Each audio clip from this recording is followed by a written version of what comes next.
안녕하세요. 11월 26일 화요일입니다. 추운 날씨가 이어지고 있습니다. 몸 관리 잘 하시고 추위를 잘 극복하시기를 바랍니다. 하긴 아직 그렇게 강추위는 아니죠. 이제 지금부터 잘 적응을 해야 또 강추위도 이겨내지 않겠습니까?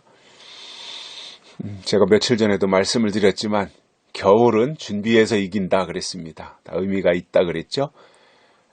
겨울은 환란에 해당된다면 신앙적으로 환란은 준비해서 이기는 겁니다. 잘 준비하시는 게 좋으리라 이렇게 생각을 합니다. 오늘 말씀은 사도행전 19장 4절부터 7절까지입니다.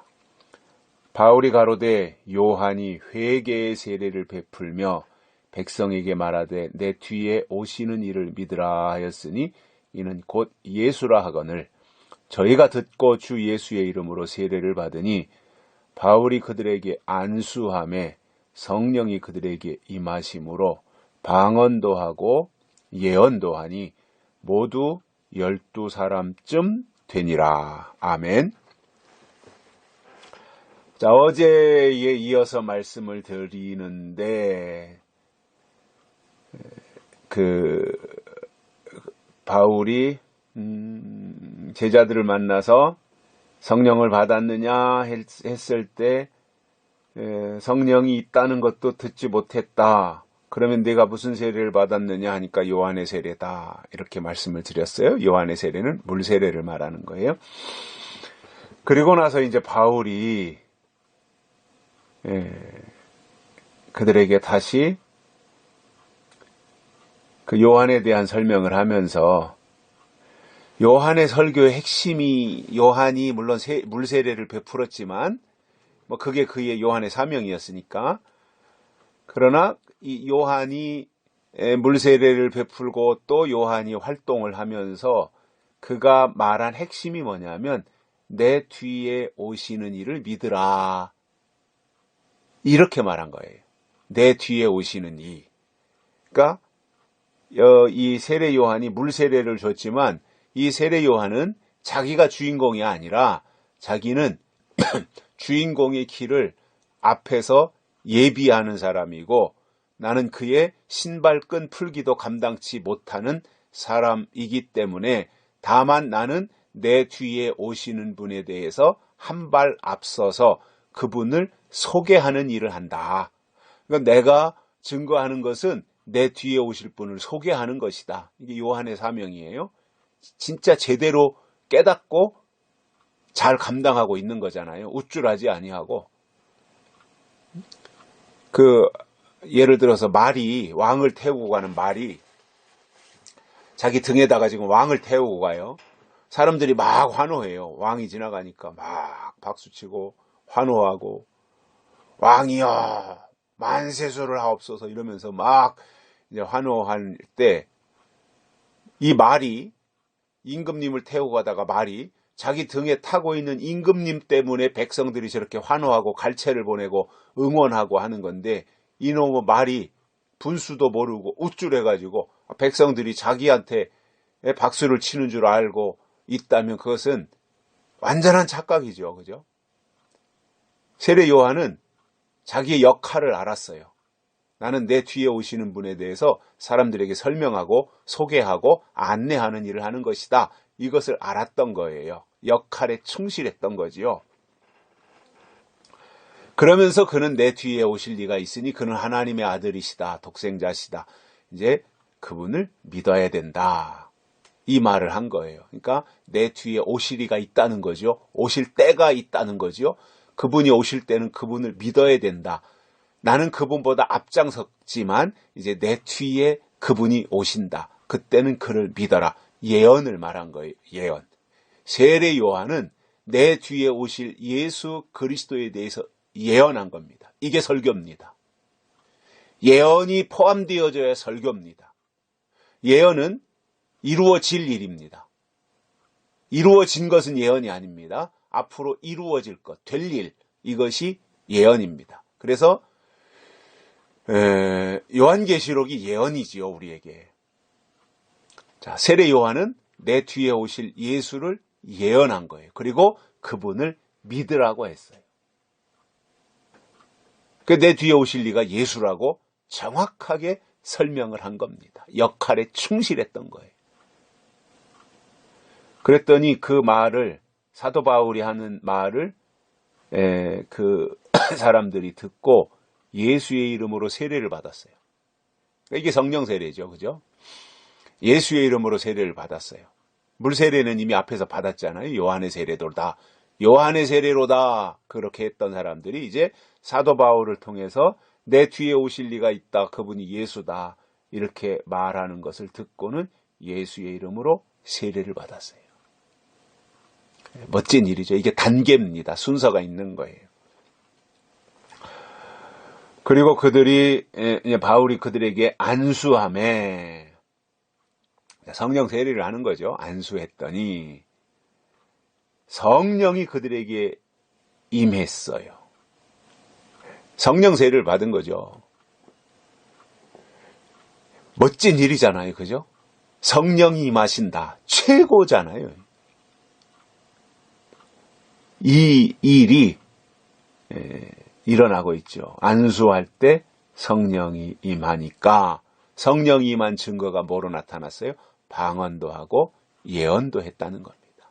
이게 은혜시대에 성령이 임한 증거입니다. 요거는 이른 비의 역사였던 겁니다. 그래서 이른 비의 역사의 결과는 방언도 하고 예언도 하는 거예요. 물론 여기에 병 고치는 역사라든가 여러 가지 안진뱅이를 일으킨다든가 이런 일들이 다 여기에 이제 포함되는 거잖아요. 이게 이른비 은혜시대 성령의 역사였던 거예요. 그 성령의 세례를 받은 거예요. 바울을 통해서. 그래서 물세례만 받는 것으로 끝나는 것이 아니라 물세례를 받은 자들이, 요한의 세례죠, 성령 세례를 받아야 된다 그겁니다.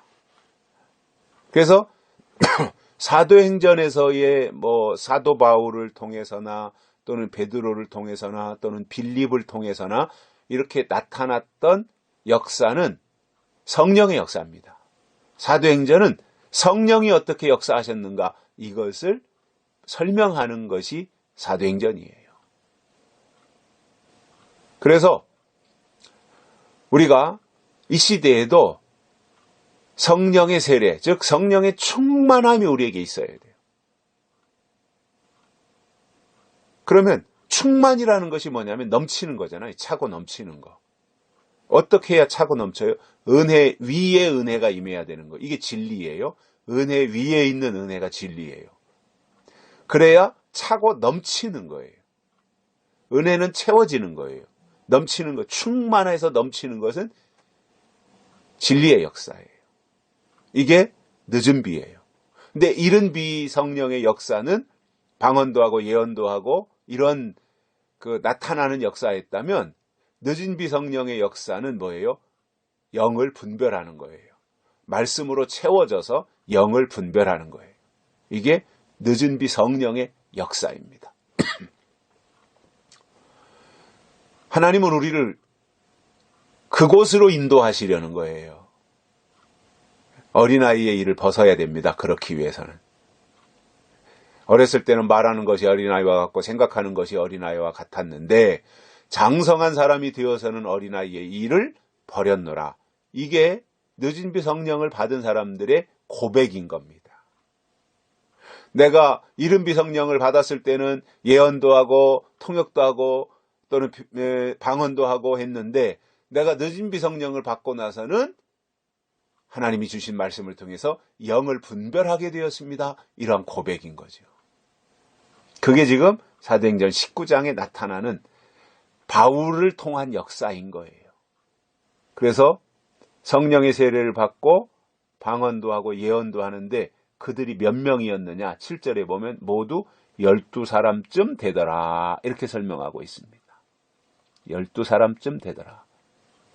그러니까 이것이 이 12사람이 바울이 에베소에서 얻은 일꾼의 숫자예요. 그러니까 예수님도 12사도를 세우셨잖아요. 바울도 지금 에베소에서 12명의 일꾼을 세운 거예요. 성령 세례를 통해서. 에베소에서 12명이 바울을 통해서 성령 세례를 이날에 받은 거지요. 멋있는 일이잖아요. 성령의 역사가 제일 멋있는 거예요. 그리고 제일 놀라운 거예요. 그리고 제일 큰 거예요. 지금도 하나님이 성령으로 운행하십니다. 그리고 하나님의 사람들 속에 성령을 부어주시는 겁니다.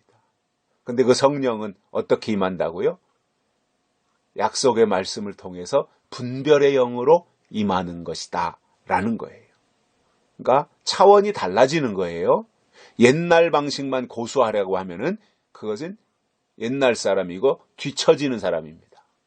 옛날에 주셨던 것을 토대로 삼아서 새로운 것을 향해서 나아가는 사람이 발전하는 사람이고 성장하는 사람이며 큰 일꾼이 되는 겁니다. 앞에 있는 것을 봐야지 뒤를 돌아보면 안 된다는 거예요. 지금까지 해왔던 전통을 토대로 삼아서 하나님이 하실 일, 앞에 있는 것, 미래, 예언 이런 것을 향해서 나아가는 것이 바람직한 신앙의 모습이고 태도입니다. 물 세례에만 집착하면 안 된다는 거예요. 성령 세례로 나가야 되는 거예요. 그게 더 큰 거예요. 그것을 바울이 에베소 교회에서 사람들에게 선보였던 겁니다. 저는 오늘 이 말씀을 듣는 모든 분들에게 하나님이 약속하신 늦은 비 성령의 역사가 임하기를 바랍니다. 그래서 말씀으로 충만해지고 영들이 하나님께 속하였는지 시험할 수 있는, 분별할 수 있는 그러한 성숙한, 장성한 하나님의 사람들이 되시기를 바랍니다. 오늘 여기까지 하겠습니다. 고맙습니다.